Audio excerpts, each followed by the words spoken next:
Battletech! Yeah, this has been a long time coming. It's not the end of the Word of Blake campaign, but we are going to get there one day. Soon.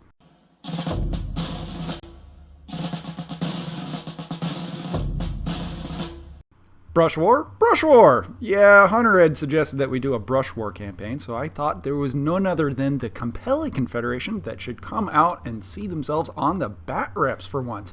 And coming with them is a Merc detachment from Memphis Mark, and on the other end we have the Tarians fighting in the fringes of the unknown with a collection of units that are incredibly old.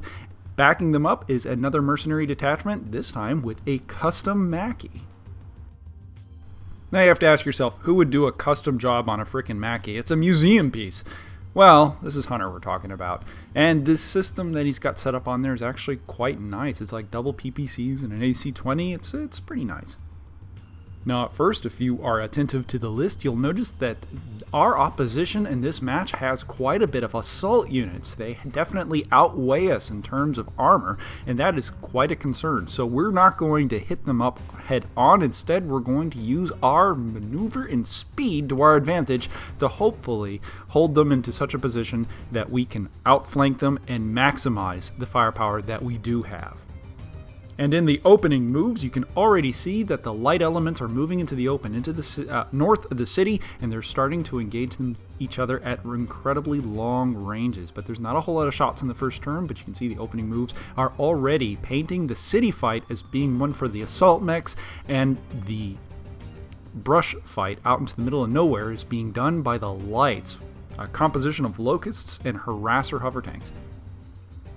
But the Capellans are not going to leave the city completely uncontested. They have their lights and a couple heavy and medium units that are capable of diverting into the city if they want, while the Po tanks take the center field using their juicy, blocky chunks of armor to hopefully soak up any kind of diversion action from the left or the right and hopefully hold the game, being the principal damage dealer for the Capellans for the moment. That LBX-10 is really nice on that chunk of armor with treads. Now again, you're thinking, an LBX-10, that's the best we got? Yep, that is it. We don't have a whole lot going for us. The next big damage dealer is definitely that rifleman, holding up the center and escorting the tanks up the middle. Now, it's very important not to overcommit for the Capellans on either the northern or southern side of the board, because if they do, then the Tarians are going to be able to commit an amount of force that's capable of dealing with them, and those assault mechs are really hard to deal with, so we need to split them up and then chunk them out as much as we can and take them on piecemeal, piece by piece, using what equipment we have. We can't deal them all at once, so we need to be very careful that we're just wide enough that he has to split up his units, and just close enough so that everyone can support each other. And as we do, we begin moving the assassin south into the city, because it has that impressive jump jet platform that is capable of keeping it very flexible against the relatively immobile Mackie Warhammer. There is a Charger in there, and there's also the Toro that is currently moving through the city streets. Backing up that assassin, however, is the relatively close Crusader and a couple other mechs from the Capellans that can swing in that direction if they absolutely need to. Again, we're trying to keep it close but loose so that we can swing one side or the other. Vikings and the Awesome start swinging shots at the Po tanks. They need to start chewing away at it and hopefully get a crit early on to disable them, because the vehicle crit table is absolutely nasty for those vehicles, but we're just going to live through it because we got an LVX. We're going to do the same thing to those mechs. Cluster round after cluster round. It might be a little bit nasty to do, or at least kind of a little bit cheesy, but you know what? We're going to aim for as many gyro and engine hits to put those mechs into force withdrawal as we can. We're not going to chunk them off piecemeal the armor. We're just going to hope for through armor crits. And as the distances close on turn 2, slightly outside of camera, behind the woods on the northern end of the board, there is an engagement between all the light units. The locusts are engaging each other, as well as the harassers are fighting for their life, and there is no effectual damage generally done to either of them. The lighter locust manages to survive despite the withering supply of fire, and one of the shots manages to ring home on the harasser, dealing a lucky crit, taking one of the SRMs out. Meanwhile, in the city, the Crusader begins lobbing shells down range, using its stealth system to maximum effect. In fact, it's so stealthy I forgot it existed on it. So it worked out in the end. Like Schrodinger's cat, the statistics worked out as though it was on. While the lighter units begin making the delicate dance of getting close to engage, but not so close to actually be affected by their fire. This direct competitor to the Locust and eventual replacement took it on the nose during the Succession Wars. Can you name what it is?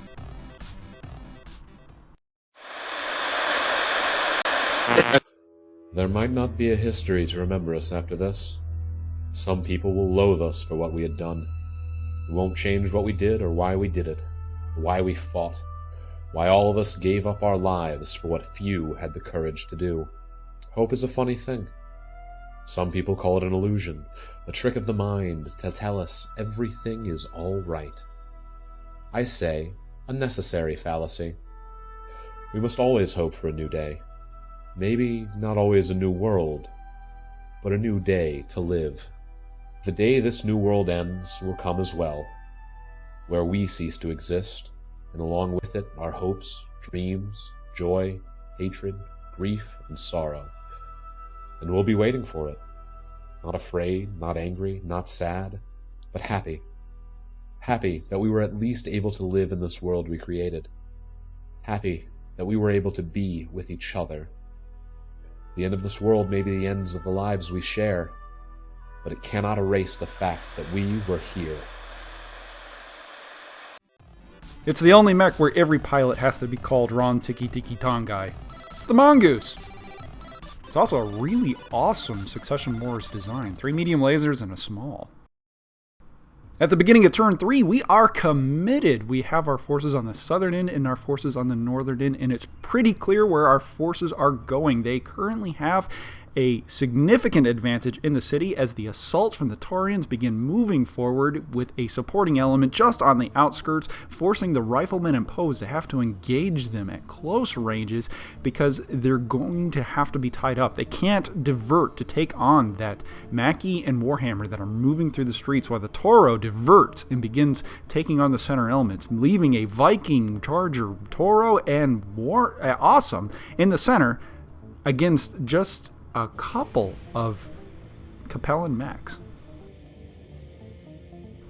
But we're in a position where most of them have jump jets, or at least just enough maneuvering capability to deny them a shot for a turn or two.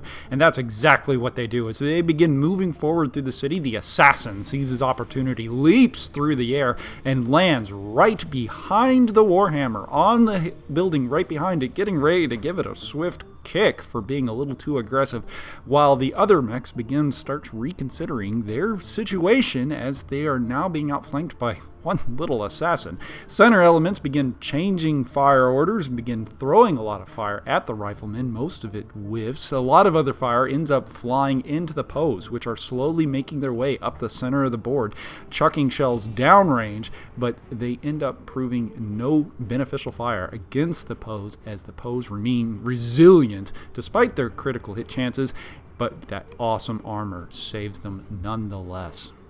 Capellan light elements on the north are moving wide. We didn't have the opportunity to move and take advantage of any of the crits, or at least any of the exposed areas against the assault mechs, without having to jeopardize our movement mod. So we end up swinging them behind the heavy woods on the north, again just slightly out of camera, and the Locusts are again trying to engage each other, trying to put them down so that they can keep the assault elements in the center of the board free and clear of a flanking action.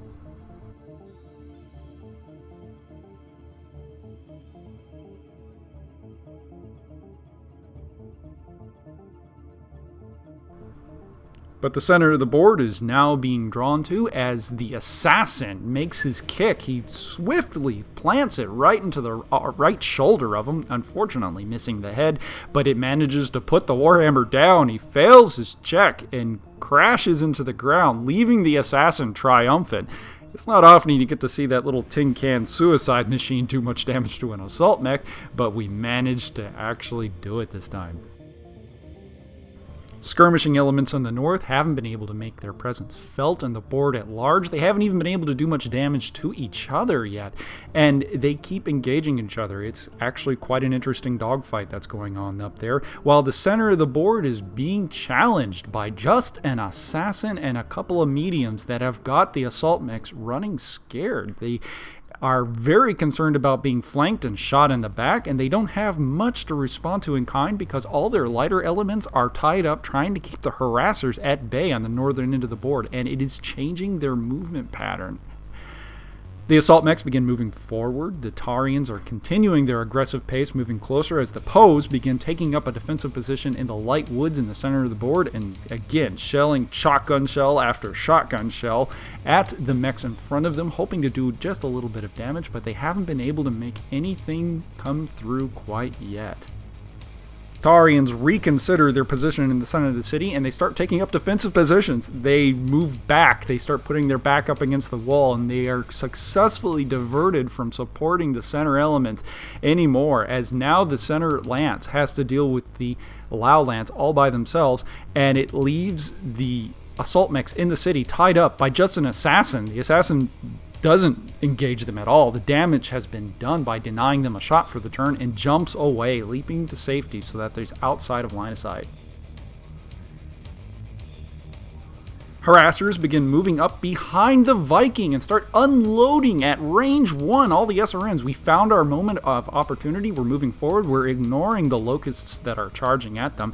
And for some reason, we have been firing shells at these, like the 1V or the 1M, which has paper armor, and it manages to live. This is something that we generally don't see. Nonetheless, the harassers begin opening up with their SRM bins against the Viking, and they manage to get a through armor critical, damaging the fusion engine and gyro, putting the mech into forced withdrawal. It's otherwise pristine, but paying for that, one of the locusts, the enemy locust, the Tarian, manages to take the turret off of it in return, destroying the harasser. But it is an equitable trade. We took a Viking and put it into a concernable position that it's a Schrodinger's engine at this point. It's Tarian. We don't know if it's working. We don't know if it's not. There's a check engine light. We just peeled the tape off the light, and it's glowing lighter than it normally is, while the assassin manages to hold off an entire a couple assault mechs, holding up the center positions and leaving the other elements to defend for themselves. Charger begins moving forward, trying to get in close to those Poe tanks to kick them. He doesn't manage to quite do it. Poe's responding kind, plastering him full of shells, don't manage to do anything. Rifleman opens up on him, gives him a PSR in return, tagging him with almost everything and causing so much damage that he's going to be really concerned in future turns to even stay on the field. Weapons fire, however, manages to take one of the Poes out, detonating the ammo rack and destroying the poor crew. Can you even see the assassin? Look at it. Look, where's the assassin? He's gone. He's there 1 minute. He's gone the next. He's super assassin. Nobody can defeat him. He's invulnerable. He makes assault mechs wet their bed. Now, the idea with the maneuver was to defilade between the buildings and keep the riflemen from getting shot, but my buddy and I weren't talking clearly about it, and he ends up getting it on the face from a couple assault mechs, but the rifleman brushes it off for the most part. And we've only lost a Poe tank in this turn, and we managed to really give the Charger a lot to concern about. This is an okay trade. The support elements are also throwing a lot of fire down and protecting themselves from the assault mechs in the city, while Super Assassin holds up 2 assault mechs. I love that.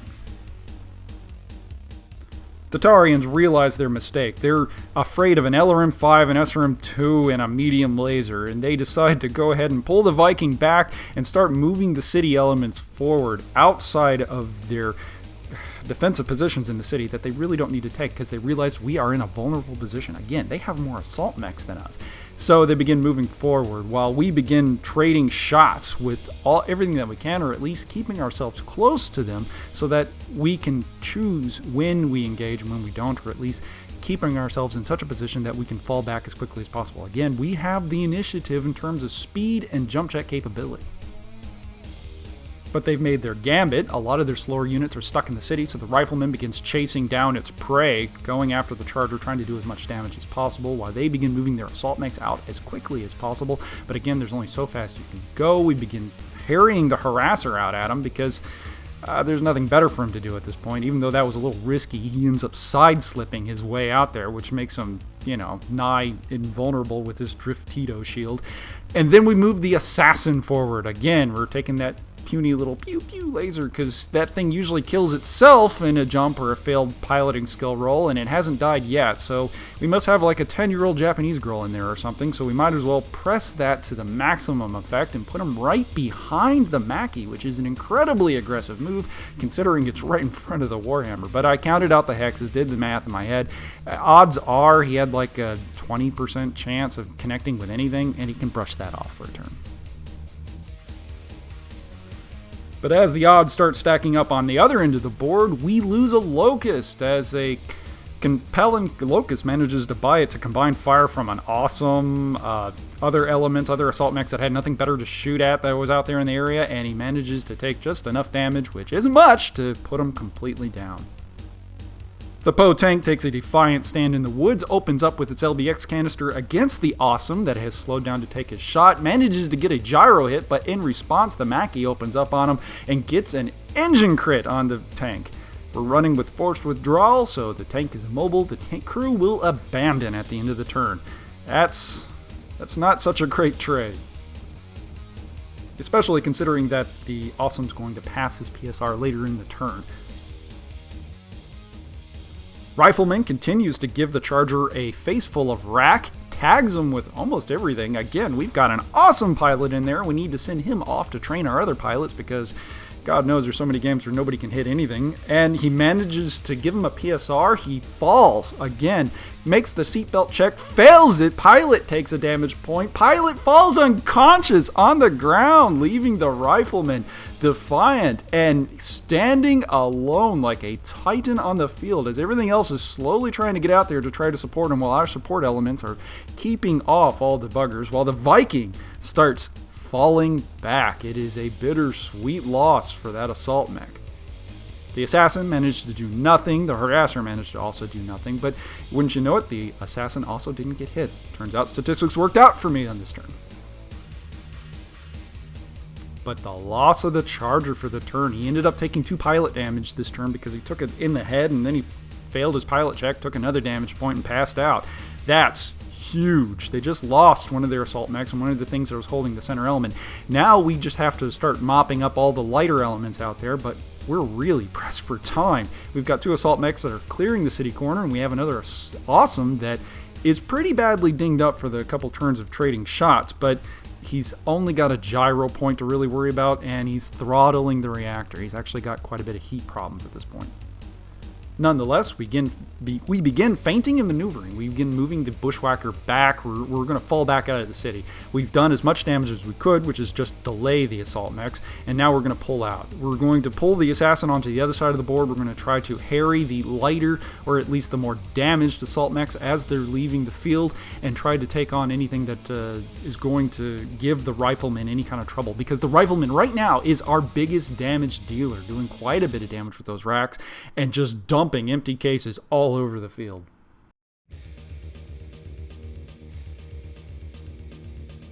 Rifleman responds in kind. We have to do what damage we can as the day is dragging on, and we've got to worry about the store closing and other more pressing marital concerns at this moment. So the Rifleman opens up and deals quite a bit of damage to the Mackie. Again, opens up, manages to hit him with almost everything, and opens up armor location after armor location, giving him a PSR, giving him a whole lot to concern themselves with, considering that we have the whole support element back there that is just tagging everything that they can see, looking for the best to hit mod and then just plastering it full of shells.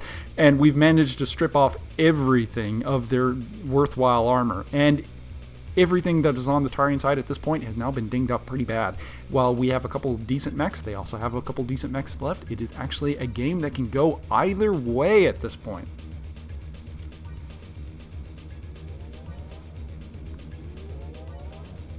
And since it's so close, we're actually taking the shots that we'd generally not do, or at least the ones that are have like less than a 1% chance of hitting or something like that.